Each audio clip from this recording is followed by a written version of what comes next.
What if everything people think about you, everything they assume, decide, and judge is shaped in the first few seconds by one small behavior you don't even notice? Not your intelligence, not your skill, not even your intentions. Just a tiny signal, often unconscious, that quietly screams weakness before you ever get the chance to speak your truth. That's the brutal reality of human nature. People don't wait for explanations. They don't care about the whole story. They read you like a book fast, and the moment they sense uncertainty, insecurity, or hesitation, they begin rewriting your role in their world. And if you're not careful, you'll spend your life being underestimated, overlooked, or controlled. Not because you weren't good enough, but because you didn't know what gave you away. This isn't about being perfect. It's about being aware. There are certain behaviors that act like silent betrayals. They tell the world you're unsure of yourself even when you think you're hiding it well. They expose weakness, not in your body, but in your mind, in how you carry yourself, in how you respond under pressure. And once those behaviors show up, you can't talk your way out of it. You lose control of perception, and perception becomes your prison. The world starts treating you differently. Less respect, fewer opportunities, more people trying to take advantage of your silence, your kindness, your lack of sharpness. And you start wondering why things aren't working, why people don't listen, don't take you seriously, don't treat you the way you want to be treated. But the truth is, it's not about them. It's about what you're signaling without even realizing it. Machiavelli understood this deeply. In his world, weakness wasn't a flaw. It was a liability. It wasn't something to fix later. It was something to hide now. Because once someone sees it, they'll use it. They'll test you, push you, see how much they can take before you push back. And if you don't, they keep taking. They take your peace, your boundaries, your influence. That's how power is lost. Quietly, slowly, invisibly. Not with a bang, but with a small behavior that looks harmless, feels normal, and destroys everything you've built. That's why this message matters. Because right now you might be sending signals that are costing you respect, success, and strength without even knowing it. But here's the good news. Once you see it, you can stop it. Once you understand the patterns, you can break them. You can reverse the damage. And more importantly, you can build a new presence. One that commands attention without chasing it. One that earns respect without ever asking. If you've ever felt like people don't truly see your value, stay with this, because what you'll learn next will show you exactly how to shift the way you're perceived instantly, not through force, but through awareness. Not by pretending to be strong, but by eliminating the habits that make you look weak. This is the difference between being dismissed and being unforgettable. There's one behavior that reveals more about a man's inner weakness than anything else. He talks too much, not with power, but with fear.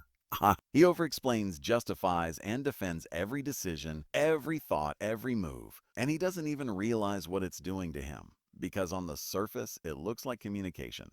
It looks like honesty. But beneath the surface, it's insecurity gasping for reassurance. The moment you feel the need to explain yourself over and over, you've already lost power. Not because what you're saying is wrong, but because of what your energy is telling everyone around you. That you don't believe in yourself unless someone else agrees. People don't listen to your words. They listen to your energy. And when that energy says, I hope this is okay, they stop seeing strength and start seeing someone who can be questioned, doubted, ignored. You teach people how to treat you with every unnecessary word you speak. You train them to see you as unsure, and once that image is formed, it's almost impossible to reverse. A strong man doesn't waste time explaining what he knows is right. He doesn't beg to be understood. He doesn't defend himself from imaginary critics. He moves with clarity, with calm, with conviction. And in that silence, people feel something deeper than words. They feel authority. Over-explaining doesn't make people respect you. It makes them question you. It tells them you're not sure of your own value. And now you need them to validate it. But here's the truth. If you need to be constantly understood to feel secure, you'll always be fragile. Because someone will always misunderstand you. Someone will always question your motives. And if you chase after their approval, trying to explain your way into their acceptance, you've handed them your power. You've put your strength in their hands. And they won't protect it. They'll use it. That's why this shift is so important. The less you explain, the more powerful your words become. The more silence you allow, the more presence you command. When you speak only when necessary, people lean in. They take you seriously. They remember what you said. Because you weren't trying to fill the air, you were delivering weight, real weight, and weight creates impact. You don't need to prove your worth with words. You prove it with restraint, with composure, with that quiet confidence that doesn't panic when misunderstood. The strongest men in any room aren't the loudest. They're the ones who don't flinch under judgment. They don't try to convince. They already know. That's the level you aim for, not just to be heard, but to be felt. Let others use noise to feel important. You'll use silence to become unforgettable. And when you do, people won't just listen, they'll respect. Even when you master silence, another silent trait can betray you: emotional reactivity. A sudden flare of anger, a visible tremor of frustration, or a defensive retort under pressure reveals more about your inner state than 1,000 words ever could. Emotions are like wild horses without a rider. Without guidance, they bolt in every direction. When you let anger pull the reins, you lose all control of yourself and your surroundings. When you glare, sulk, or argue, you hand power over to the mind's primitive instincts. You become predictable. You become vulnerable.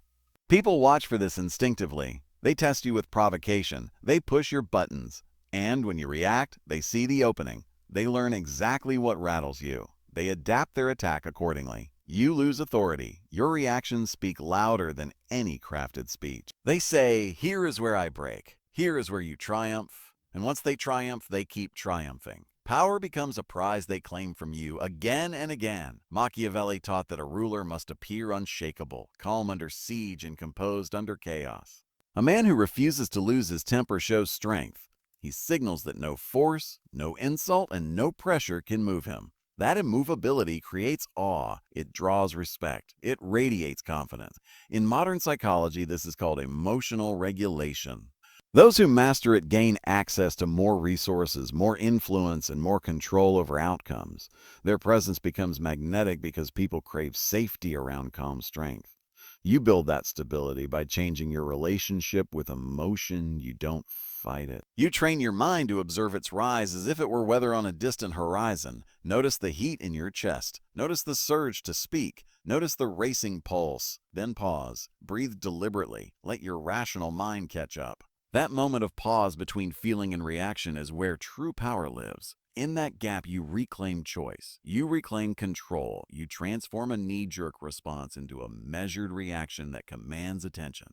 The world doesn't punish weakness with violence. It punishes it with silence, with avoidance, with quiet rejection, and subtle disrespect. No one tells you directly that you're losing ground. They just stop listening. They stop responding. They stop trusting your leadership, your judgment, your presence. Weakness becomes invisible, but not because people ignore it. Because they see it so clearly, they no longer take it seriously. That is how power fades. Not in dramatic moments, but in the small, unnoticed ways people begin to treat you differently. Not because of who you are, but because of what you tolerate in yourself. This is where Machiavellian awareness becomes essential. He understood that strength isn't just physical. It's political. It's psychological. It's about knowing how others interpret your behavior, how they analyze your posture, your tone, your silence. Weakness is read like a language. It's in your hesitation. It's in your over-apologies. It's in the way you respond to pressure, to conflict, to doubt. People study these things. They don't do it consciously, but they do it instinctively. Because deep down, everyone is playing a power game. And if you're not playing, you're being played in every environment. Work, relationships, society, there are unspoken rules. Rules that dictate who leads and who follows, who commands and who complies. The moment you exhibit one of the traits of weakness, seeking validation, over-explaining, emotional reactivity, you send a message. And once that message is received, people categorize you. They test you more. They push your limits. They question your words. They overlook your contributions. And if you don't change the signal, you live stuck in a role you never chose. This isn't paranoia. It's precision. It's learning to move through life with your eyes open. Not in fear, but in power. The power of knowing that everything about you is being read. And if you control the message, you control the narrative. That's not manipulation. It's mastery. You don't have to fake strength. You just need to eliminate the habits that leak weakness. You need to understand what signals create presence, what silence builds gravity, what posture speaks louder than defense. When you master this lens, you stop being reactive and start becoming intentional. You stop trying to be liked and start being respected. So, you walk into rooms with an energy that says, I don't need approval, I carry authority. That's what changes the game. That's what transforms your interactions. People treat you differently not because you shouted for it, but because you've become someone they feel, someone they instinctively respond to. This isn't about becoming someone else. It's about removing what never belonged to you in the first place. The fear, the hesitation, the habits of smallness. Once they're gone, your true strength begins to rise. You don't need to convince the world anymore. You only need to command yourself. And once you do, the world follows. Because power recognized is power respected, and weakness uncorrected is weakness exploited. Choose what you become, or someone else will choose it for you. True transformation doesn't begin with appearances. It begins at the root, within the architecture of how you think, how you train your emotions, how you confront your own reflection when no one is watching. If weakness is a leak, then strength is a seal. It's not about looking powerful. It's about building something internally so solid, so unshakable, that nothing external can crack it. And that requires more than motivation. It demands a daily discipline of mind, presence, and action. Not to impress others, but to protect yourself from ever slipping into patterns that cost you control. Every thought you allow to linger, every habit you permit either fortifies your foundation or fractures it. When you allow over-explaining, you allow doubt. When you react emotionally, you give away your edge. When you seek validation, you surrender authority. These aren't just bad habits. They are entry points for influence, for manipulation, for loss of control. Weakness doesn't hit all at once. It creeps in silently, disguised as harmless behavior. And the only way to defend against it is to build a fortress within, a personal code that becomes unbreakable. That inner code must be clear, personal, and non-negotiable. It means deciding the kind of man you are before the world tries to define it for you. It means choosing emotional stability over temporary release, silence over unnecessary explanation, respect over popularity. Strength is forged in resistance, resisting the urge to please, to lash out, to defend yourself in every conversation. It is born in stillness, in the moments you could act impulsively, but instead choose presence. Power belongs to those who can sit with discomfort and not flinch. Build rituals that reinforce who you are. Wake up with intention. Speak only when your words carry weight. Train your mind the way others train their bodies, with precision, discipline, and repetition. Embrace discomfort, not as punishment, but as proof that you are no longer ruled by ego. You are not here to blend in. You are here to become the kind of presence that cannot be ignored, that cannot be shaken, that does not bend to pressure because it is pressure. This is not about appearing invincible. It's about becoming immune to the forces that once pulled you out of alignment. When you build this inner fortress, people will feel it. They won't know why they respect you more. They won't be able to explain why they listen when you speak or hesitate to test you. But they will, because strength, when it's real, is felt without being proven. You don't have to prove anything. You just have to eliminate the patterns that prove the opposite. Build yourself in silence. Strength doesn't come from loud declarations. It comes from consistent execution. And when the world finally sees it, it won't be because you asked them to. It will be because you've become the kind of man who needs no introduction. You don't rise by noise. You rise by structure. Inner, deliberate, untouchable structure. And it starts right now. When you begin to rebuild from the inside out, the shift is undeniable. The world starts responding to you differently. Not because the world changed, but because you did. You carry yourself with a weight that doesn't need to be explained. Your words land heavier. Your presence creates silence, not because you're louder, but because you no longer seek approval. People feel the difference before they understand it. They respect it before they process it. And that respect is not given. It's pulled from them instinctively by the way you hold your space, by the way you move with restraint, by the way you no longer leak power through unnecessary behaviors.